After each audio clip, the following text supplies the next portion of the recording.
కుంభరాశి వారికి ఒకవైపు ఏలనాటి శని చివరార్థ సంచార స్థితి ఉండగా షష్టమ స్థానంలో గురు సంచార స్థితి యోగించాలి అన్నట్లయితే ఉత్తరాయణ పుణ్యకాలంలో చివరి ఆదివారం అమావాస్య 14వ తారీఖు రోహిణీ నక్షత్రంతో కూడుకున్న అమావాస్య 15వ తారీఖున వృషిర నక్షత్రంతో కూడుకున్నట్టు సోమవతి అమావాస్య సందర్భంగా దోషాలు తొలగించుకోగలగాలి అన్నట్లయితే ఒక 2 కొబ్బరికాయలు ఒకదానికి నల్లటి కుంకుమను కానీ బొగ్గు పొడిని కానీ లేకుంటే పసుపు రంగు కలిగినటువంటి కొబ్బరికాయను రెండింటిని తీసుకొని ఇంటి సింహద్వారానికి దిష్టి తీసి పగలగొట్టండి. మీకు కూడా దిష్టి తీసి పగలగొట్టుకోండి. ఇంటికి గుమ్మడికాయను కట్టండి.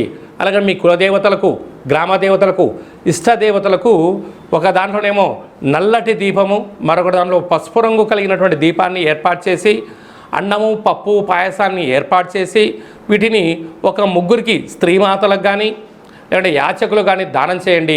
నరదృష్టి శత్రుదృష్టి కొట్టు సమస్యలు అనేక రకాల మృత్యు అపమృత్యు గండాలను తొలగించుకునే ఏకైక పరిష్కార మార్గము అని చెప్పి గమనించాలి.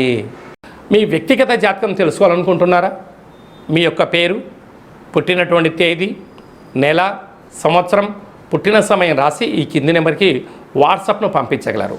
100 సంవత్సరాల జాతకం రాసి పంపించి మీరు పుట్టినప్పుడు గ్రహ గమనాలు ఎలా ఉన్నాయి, ప్రస్తుతం ఎలా ఉంటున్నాయి, రాబోయే భవిష్యత్తు ఎలా ఉండబోతున్నాయో సవివరంగా సంపూర్ణంగా తెలియజేయడం జరుగుతుంది. అలాగనే డేటా బర్తులు లేనటువంటి వారికి మీ పేరు యొక్క మొదటి అక్షరం అనుసరిస్తూ రాశి యొక్క స్థితిగతులు తెలియచేస్తూ కాళభైరవ ఉపాసన చేత అనగా రమణ శాస్త్రం ద్వారా భూత భవిష్యత్ వర్తమానాన్ని తెలియజేయడం జరుగుతుంది. ఈ కింది నెంబర్ని అపాయింట్మెంట్ తీసుకొని సంప్రదించగలరు.